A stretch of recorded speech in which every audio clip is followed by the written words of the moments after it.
See these lovely lights on my Liebherr refrigerator? Well, this one is telling me that I need to clean the air filter, and this one is telling me that the water filter needs to be replaced. The water filter for mine lives right up in this upper corner, and that filter is what gives me clean ice, which we use constantly in our household.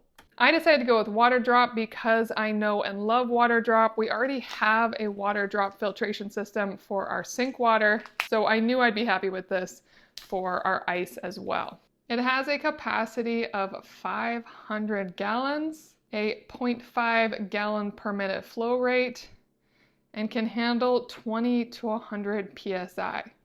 It's ready to go. Just be sure to take off the tip and let's install it.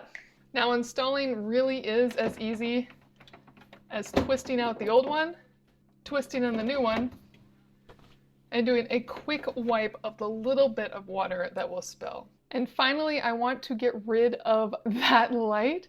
And to do that, the first thing I want to do is hold down Superfrost until it starts blinking at me.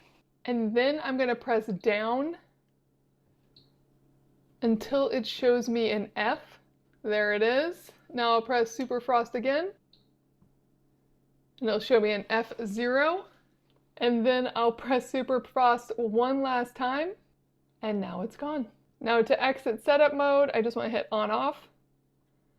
And now I have that light cleared, and that filter will now take care of our ice. I will dump our current drawer of ice and let this run for a while and do a few rounds of ice before I start using it, but it is good to go. Next up for me is that air filter, but that's another video.